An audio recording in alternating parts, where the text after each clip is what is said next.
Mañanas en Libertad, con Luis del Pino.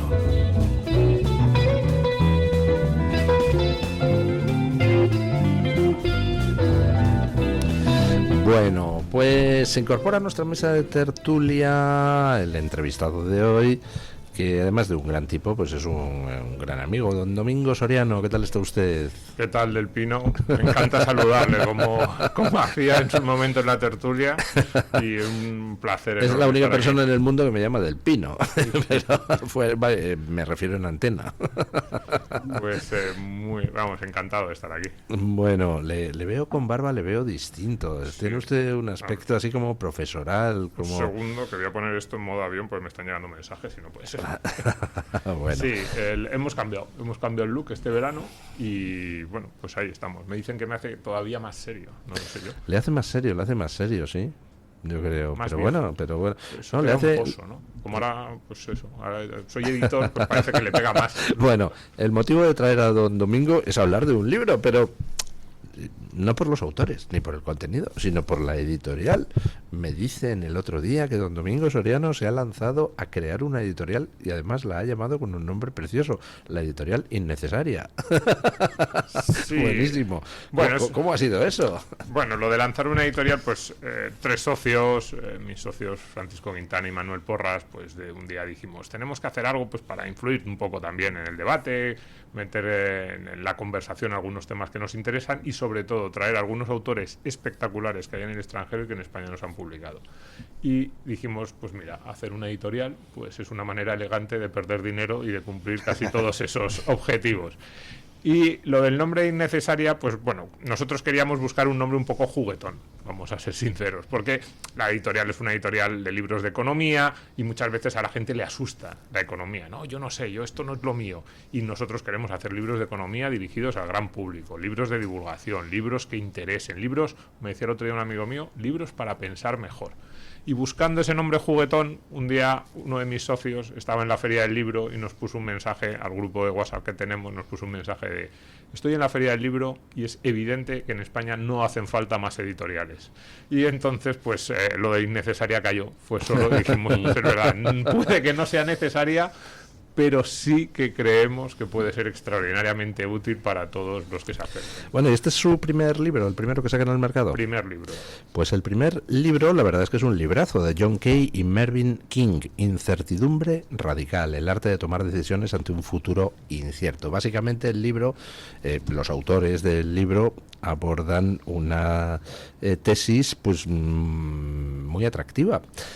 Ahora mismo en el mundo llega un tío que tiene un máster en la unidad climática de Stanford y entonces coge y dice, he hecho un modelo que dice que si seguimos comiendo palomitas, entonces dentro de 45 años vamos a morir todos achicharrados porque la órbita de Júpiter se moverá.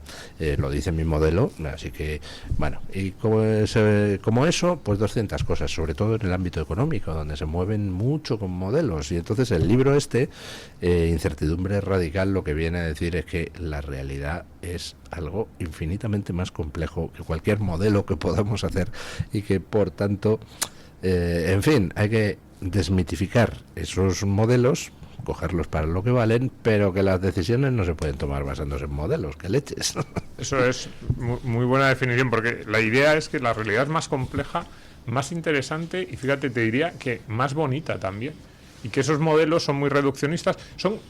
No es que los autores digan no sirven para nada ese tipo de modelos, pero dicen es quizás como un mapa, como mucho. O sea, si tú vas andando, pongo muchas veces ejemplo, si tú vas andando de Madrid a Barcelona, pues un mapa te ayuda. Pero si crees que el mapa es exactamente como la realidad, no vas a llegar de Madrid a Barcelona andando, porque te vas a caer, de repente va a aparecer un río, te vas a caer, o va a llegar una montaña que no vas a poder cruzar. El mapa es un apoyo. Pues eso es lo que estamos haciendo con los modelos. Sobre todo, el libro se mete muchísimo con economistas, periodistas, políticos, académicos, y lo que dice es, la realidad es más compleja y más bonita. Y la mayoría de las decisiones relevantes sobre nuestra vida, ¿me tengo que casar o no me tengo que casar con esta chica? Pero también sobre cuestiones políticas, son políticas, cuestiones importantes o relevantes en una empresa, en la sociedad, son mucho más complejas. ¿Cuáles son las posibilidades de que Pedro Sánchez llegue como presidente de gobierno a finales de 2026? Es imposible. ¿Cuáles son las posibilidades de que haya una guerra en la próxima década entre China y Estados Unidos? Es imposible modelizar eso. Hay tantas cosas que afectan. Es que si mañana le da un ataque al corazón a Trump o le da un ataque al corazón a Xi Jinping, cambian las probabilidades. ¿Y cómo modelizar las probabilidades o las posibilidades que hay de que cualquiera de los afectados, ya digo que tenga un ataque al corazón o que se pelee con su mujer y tenga un día difícil al día siguiente, el día que le presentan los generales del Estado Mayor algún tipo de noticia que ha surgido, o que haya un movimiento político en cualquiera de las esferas de esos que toman las decisiones? En cuanto te lo cuentan, es verdad, es imposible modelizar, es imposible anticipar. Lo que puedes hacer es intuir factores que pueden ayudar a que haya ese conflicto entre Estados Unidos y China por Taiwán, factores que pueden disuadir. Pero ponerle un número, hacerlo matemáticamente es absurdo, y sin embargo nos estamos gastando miles de millones. El ejemplo que ha puesto usted sobre el cambio climático, el ejemplo que pones, Luis, sobre el cambio climático, es un disparate. La de cosas que se están haciendo diciendo no, porque claro, sí. Y no sobre el cambio climático, porque si fuera una cuestión del clima puramente científica dirías, bueno, vamos, no, son modelos sobre cuánto va a consumir el ser humano en los próximos 20 años. ¿Qué tecnologías se van a inventar? ¿Cuántas personas van a nacer? ¿Cuántas personas? ¿Cómo puedes intentar decir cuál va a ser la población mundial en el año 2100 o en el año 2050? ¿O cuánto van a consumir? ¿O cuánto CO2 van a emitir esas personas? Es tan absurdo siquiera planteárselo, pues sobre eso estamos haciendo planes disparatados. Y gastando unas cantidades enormes de dinero con esos modelos. Eso de los modelos en la economía para tratar de controlar la marcha política de las naciones, pues lo inauguró el Club de Roma allá por el año 70, cuando salió el informe sobre los límites al crecimiento, donde ahí la matraca de los alarmistas era otra. No era el CO2 y el planeta, el calentamiento, no, ahí la matraca era que consumíamos tanto los asquerosos capitalistas que se iban a agotar los recursos del mundo. Eso decían en los 70. ¿Y cómo lo deducían? Pues por unos modelos matemáticos que habían hecho unos señores muy sesudos en la universidad de no sé dónde de Estados Unidos. Estos modelos demuestran que el capitalismo desaforado nos lleva a... ¿Cuál era el asunto? Pues que ahí había desde la Unión Soviética la intención de a ver si el capitalismo deja de crecer tanto porque me están asfixiando económicamente. Aquello por supuesto fracasó, cayó el muro, se demostró que los recursos pues hoy son mucho más abundantes que en el año 70 cuando nos decían que íbamos a agotarlos, y ahora estamos con las tonterías climáticas y con los modelos econométricos. A mí, efectivamente, lo de los modelos... Tengo un amigo que trabaja en el servicio de estudios de un banco francés, ¿no? Me dice, si la gente supiera cómo hacemos los modelos para todo el tema de gestión de bolsa, dice, venderían todos inmediatamente sus valores y los meterían debajo del colchón. Y tienes razón. Yo el otro día hablaba con otro amigo mío. Trabaja en temas de los que te gustan mucho, Luis, de temas de geoestrategia, temas de... Ponía el ejemplo del conflicto posible entre Estados Unidos y China, ¿no? Y me decía lo mismo. Me decía, es que están constantemente pidiéndome que dé posibilidades. Me decía, me está encantando el libro. Y fíjate que no tiene nada que ver con la economía lo que él se dedica. Y me decía, porque me están constantemente muchas personas tratando de que dé posibilidades a situaciones futuras que son absolutamente impredecibles. Dice, y con esas posibilidades, porque yo decía antes, esto es como un mapa, pero cuidado, por lo menos si el mapa estuviera bien hecho. Es que luego hay una segunda derivada, que son algunos de los modelos, como el del Club de Roma que comentabas, que es que ahí el problema es que encima el mapa está mal hecho. Dices, ya no solo es que no puedes guiarte solo de un mapa para ir de Madrid a Barcelona andando, sino que encima imagínate que el mapa ni siquiera es preciso, ¿no? Todavía peor. Y todavía peor, que el mapa está mal hecho a propósito. A propósito. Sí. Y... entonces dices, y se está perdiendo, porque a mí lo que más me gusta del libro no es solo que es una crítica, y fíjate, dos economistas de un prestigio enorme. Mervyn King fue gobernador del Banco de Inglaterra 10 años, uno de los autores. No solo es esa crítica que hacen los economistas, dice, nos estamos equivocando, reivindica muchos de los economistas clásicos, reivindica mucho el trabajo, por ejemplo, sin ser muy ideológico, reivindica mucho, yo creo, a la escuela austriaca, ese proceso de prueba y error constante, pero sobre todo, a mí lo que me gusta del libro es que lo que reivindica es al ser humano.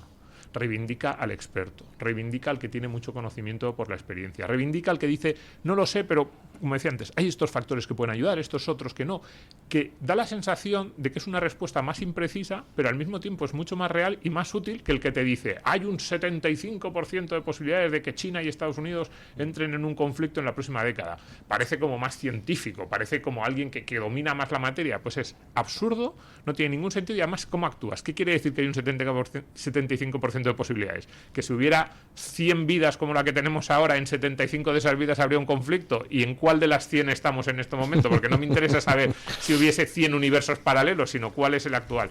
Pues reivindican mucho esa toma de decisiones. Dice, me está usted recordando con ese ejemplo lo del chiste ese de... Hemos descubierto que tiene usted una rara enfermedad tropical. Dice, ¿y es grave? Dice, bueno, el 99% de las personas que operamos fallecen. Dice, pero tengo una buena noticia. Y dice, ¿cuál? Y dice que las 99 anteriores han fallecido. Entonces... Pues va un poco por ahí. En realidad también, es decir, incluso en factores como es un poco lo que viene a decir el libro es... Lo único que podemos hacer sobre esa realidad extraordinariamente cambiante es intentar conocerla lo máximo posible, hacer caso a los expertos y acercarnos con muchísima humildad y diciendo, bueno, vamos a ir probando poquito a poco, nada de cambiar el mundo con un gran plan que ha diseñado un tipo con una hoja de Excel en una universidad en Minnesota. Y yo creo que eso es muy, muy importante. Y el mundo de la política, la economía, desde el periodismo le ayudamos, está sin embargo en el otro ámbito. Yo estoy harto de que todos los días, cada vez que hablo de temas económicos, a mí me preguntan cuánto va a crecer España, cuál va a ser la inflación, cómo crees que van a ir las próximas 2 décadas en el presupuesto público. Pues sí, y tantos factores que influyen en eso, que realmente... Es mucho mejor decir, pues vamos a ver qué factores ayudarían a que nos fuera mejor económicamente, qué factores vamos a empujar poco a poco y siempre un proceso de prueba y error y sabiendo que no tenemos un conocimiento exacto del futuro y yo creo que incluso es bueno. Imagínate, es que si no, muchas veces parece, leyendo los informes estos, uno sabes que son mentiras, pero es que dices que si fuera verdad sería casi como Minority Report. ¿Qué pasa? ¿Que vas a anticipar mi vida a cada paso que voy a dar? No, ¿y qué pasa? Como no lo saben, esos informes muy precisos acaban siendo una receta para el desastre. Bueno, lo que dice el libro pues es que vivimos en un estado de incertidumbre radical y que eso es imposible de cambiar y que por tanto el arte de tomar decisiones tiene que partir de esa premisa, que no podemos controlar las cosas, no podemos cuantificar las cosas en muchas ocasiones, que eso es una tontería, no podemos anticiparnos a los imponderables, los famosos cisnes negros, por tanto, tenemos que tomar las decisiones partiendo de esa incertidumbre y aceptándola, ¿no? Aprender a vivir sabiendo que el futuro es imposible de anticipar, no pasa nada. Aprendiendo a tener una vida divertida. Humana. Sí. Es que el libro reivindica mucho a los seres humanos de toda la vida. Sí. Don Borja. Sí, es muy cierto y además a mí me toca muy personalmente en la industria en la que yo trabajo, que es la industria del cine, en particular el de animación, y además se está imponiendo cada vez más la inteligencia artificial para la hora de tomar esas decisiones. O sea, ahora mismo por algoritmos a Guillermo del Toro le han tirado una película abajo en Netflix, era una película, un proyecto, etcétera, tal. Y eso lo ha decidido un cálculo de eventuales datos que se y dice, esto no va a funcionar en taquilla. Eso es imposible, porque si supiéramos lo que va a funcionar en taquilla, todos estaríamos haciendo lo que se supone. De manera que eso sí es cierto y se deposita demasiada confianza. Y yo creo que, desgraciadamente, la llegada de la inteligencia artificial es probable que acentúe esa confianza que se tiene en los datos, porque ahora ya no depende de un fulano desde la Universidad de Michigan que decide una cosa, sino es el gran cerebro de la inteligencia artificial que se supone que es inefable, que no va a poder cometer error alguno porque tiene toda la información, etcétera, etcétera. De manera que eso, desgraciadamente, creo que ese tipo de planificación va a ir en aumento. Y luego, con respecto a lo de el cambio climático, es verdad que es absolutamente, yo estoy completamente de acuerdo de que es absolutamente imprevisible toda esa amalgama de datos y decirnos traer esos cálculos, pero es que los cálculos no están hechos para eso. Los tíos que planificaron la estafa del cambio climático hicieron unos cálculos perfectos. En cambio dijeron, les vamos a sacar el dinero hasta las quijadas, a toda la gente, y ese cálculo sí es bastante aproximado. Yo creo que hay un cálculo que, en cambio, contrariamente a la incertidumbre, sí es real. A la gente la puede seguir exprimiendo a base de impuestos. Entonces, el problema es que hay determinadas decisiones que se toman no en función de inversión, rentabilidad, sino en función de cuánto vamos a poder convencer a la gente si tenemos un bombardeo de que nos deje su ébola de que nos deje, no, y si nos les gusta bien, y si no los colgamos por los tobillos y los vamos a saquear, pero tenemos la justificación para hacerlo. Sí, muy de acuerdo. A ver, sobre lo del cambio climático, yo ahí sí que me gusta mucho, además, diferenciar, porque mucha gente piensa, además siempre lo dicen, esto es ciencia, y lo ponen ciencia con mayúscula. Por cierto, el cambio climático no es un tema en el que, por ejemplo, se meta mucho el libro, pero sí que sobre muchos de esos factores que influyen en la toma de decisiones. Alguien dice, esto es ciencia. Entonces dices, en primer lugar, podríamos llegar al acuerdo de si es ciencia o no es ciencia, o qué nivel de incertidumbre incluso en la ciencia, si conociésemos todos los factores puramente climáticos, todos los factores que podríamos decir físicos que afectan al cambio climático. Y entonces decimos, ¿los tenemos dominados? Parece que no, que ni siquiera los que saben mucho son capaces de controlar todos y cada uno de los factores. Pero es que ese no es el problema.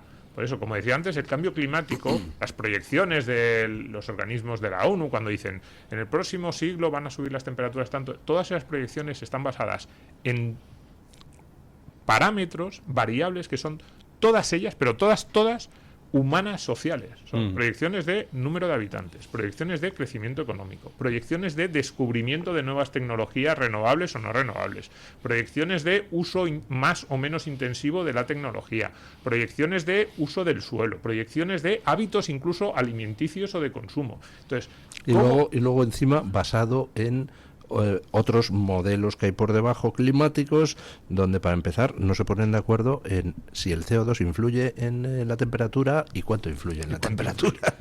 Pero fíjate, si fuera solo eso, yo ahí discutiría menos, porque yo me siento ahí menos científico. Pero es que encima ni siquiera es eso, que yo estoy de acuerdo contigo, es que encima ni siquiera en lo puramente científico-físico se ponen de acuerdo, pero es que en el momento en que abres la puerta dices, y todo lo demás, ¿realmente me estás diciendo que sabes cómo va a ser el crecimiento económico, qué tecnologías se van a aplicar? O sea, ¿me dices en 2025 que eres capaz de anticipar cuáles van a ser las tecnologías dominantes en 2070? Pues vete a 1980 y trata de hacerme el mismo ejercicio para en la época actual. A ver quién en 1980 estaba anticipando que una inteligencia artificial nos escribiría artículos y... A ver, en el año 2000, ¿quién pensaba que íbamos a tener un chisme como este en la mano? Nadie lo sabía. Esto nació en el 2004, creo recordar. Pues eso es lo que nos están tratando de anticipar, que sí saben qué tecnologías vamos a usar dentro de 30 o 40 años. Y no saben, ni lo sabemos nadie, yo tampoco. Dentro de 6 meses, pues de eso va el libro.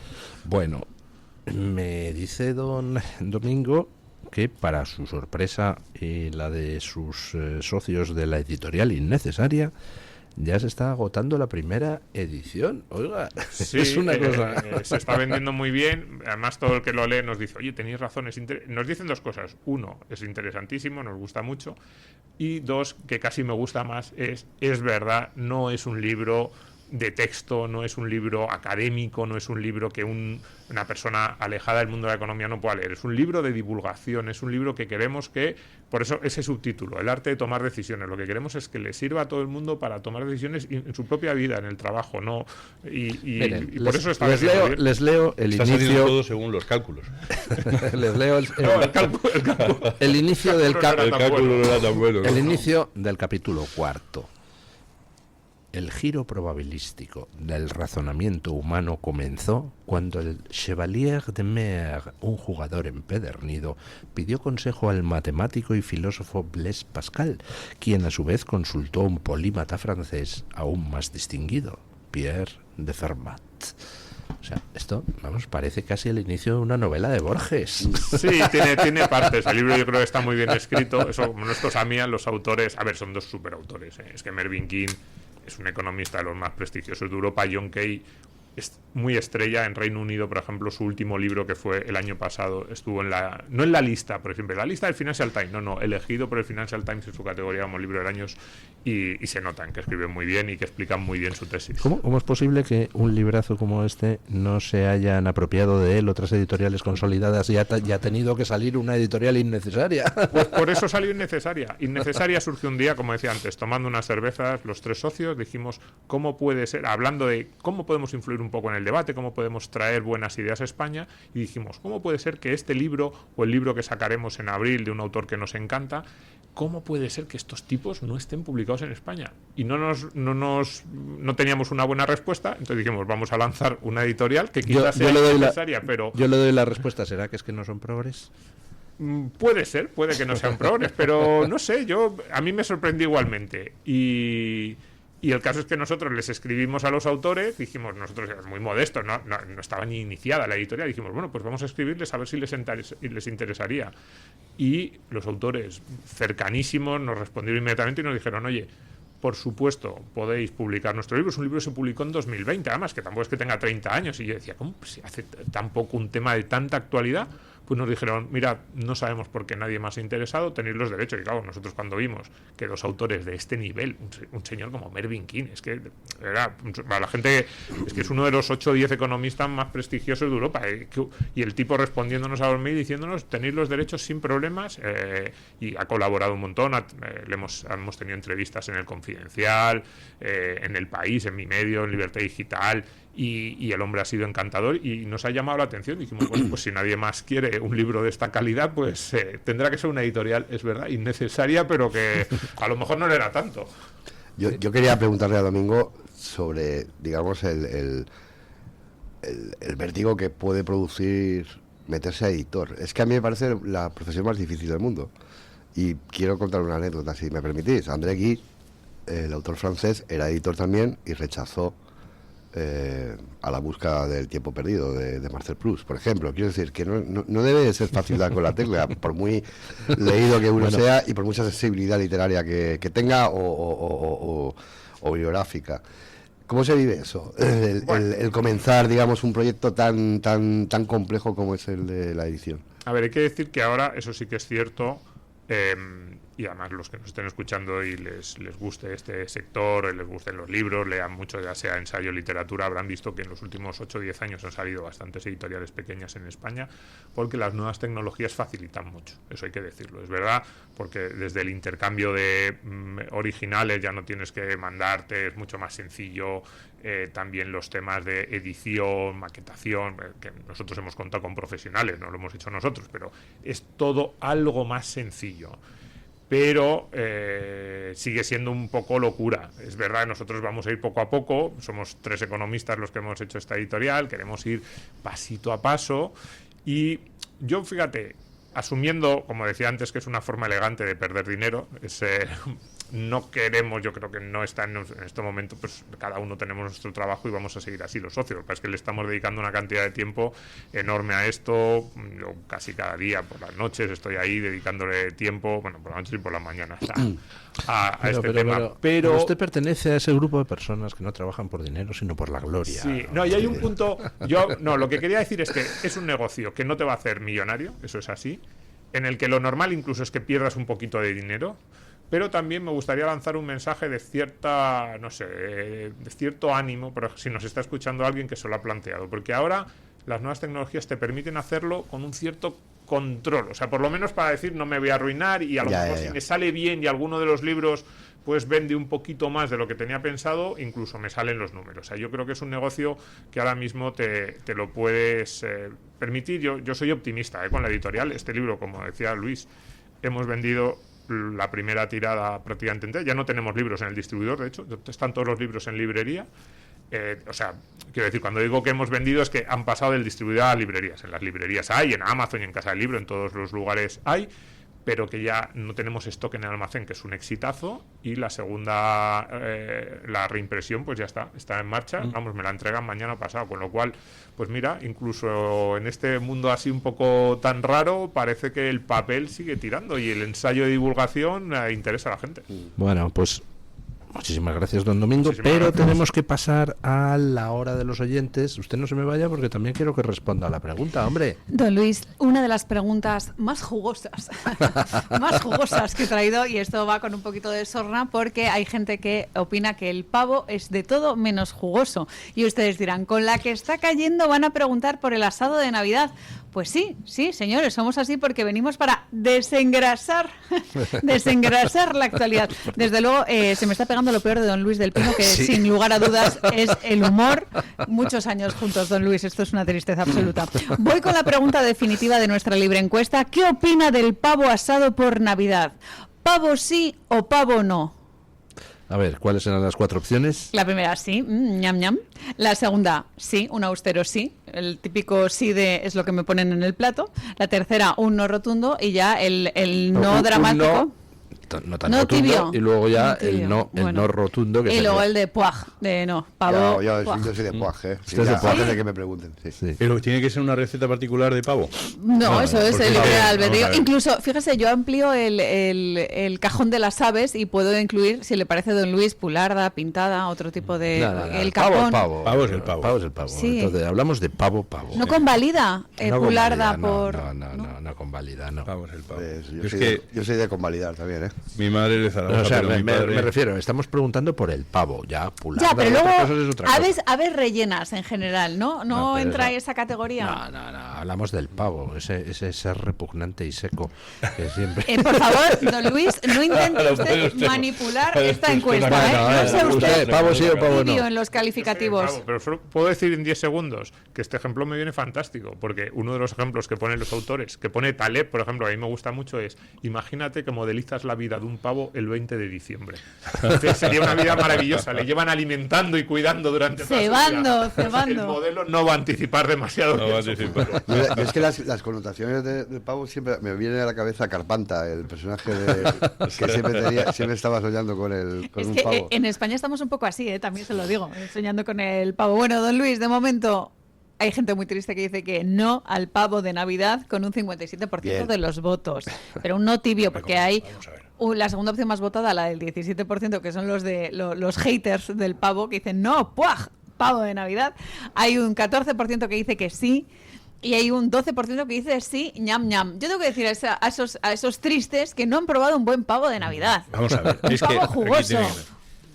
Mi familia, tanto por parte de mi padre como la de mi mujer, por parte de padre y madre, son de Granada. En Granada el pavo trufado es una religión. Como decía una amiga de mi difunta suegra, cuando llega la Navidad, las mujeres en Granada os ponéis histéricas con el pavo trufado. Esto es así, no hay casa en donde no se tome un pavo trufado en Granada. Y eso es, si está bien hecho, es una verdadera delicia. La cosa es las personas que no han tenido la posibilidad suerte, de deleitarse efectivamente. con eso. Pero De ser de Granada, claro. no hay que ser de Granada. Yo estoy en esa línea en casa de mi abuela, el 24, Nochebuena, siempre pavo y además pavo trufado delicioso. Como el que Yo nos manda dejo Ana que me Stafford. dejo que me invite algún oyente a Granada para probar el pavo trufado y prometo Ahí no está. decir luego lo de ¿pero esto qué es lo que? Pero es un poquito sospechosa esta, esta defensa cerrada, Mi ¿eh? madre es de Almería, no es exactamente pavo trufado, pero a mí yo estaba pensando lo mismo. Estos no han probado el pavo de mi madre de Navidad. Ah. El pavo de Navidad. Luis, porque esto no puede Bueno, ser. comentarios de los oyentes. Veo el pavo de Ana Stafford en el que hay piñones y ciruelas. Nos ha mandado foto y además dice que el pavo que cocina su madre es excepcional, súper jugoso y exquisito. Sabe que les gusta tanto que no pueden estar en Navidades y sin embargo se lo guarda y celebran la Navidad cuando llegan. Además nos dice que hace caracoles en Oh, qué Navidad. ricos, por favor. O sea que una receta más para sumar a esta lista. Elens Guitart dice, sí, rotundo, asado cartagenero de pavo, como lo hacía su madre, que no falte nunca. Elens, nos puedes Doña mandar si Elena. quieres un tupper. Munet dice que pavo puaj en su casa es tradición no escrita. Ojo a la receta. Lombarda, sopa de pescado, marisco, lechón o cabrito. Tampoco lo hacen Muy mal en bien. esta casa, ¿eh? Así os lo digo. Y Marian LB en Twitter dice que este año va a ser el primero que toman pavo. Igual es el último. Habrá que ver cómo lo hacen. Mucha responsabilidad, Marian, ¿eh? Para este pavo. En las publicaciones de YouTube me encuentro con un comentario de Luis Barreiro que dice que apenas alcanza para lentejas, estamos como para comprar un pavo. Y en el chat de YouTube también hablan de que, pues, mentar según qué comidas es también hablar de economía doméstica. Lo hace María Jesús Gracia Blasco, que dice que está la cosa chunga todo el día haciendo números. Sabemos de economía para rato. Muchísimas gracias, doña Carmen Carbonell, y a todos los oyentes que nos han mandado su opinión. Gracias, don Domingo Soriano. Me Muchísimas alegro de verle gracias. después de Yo tanto también. tiempo. Ha sido un placer enorme.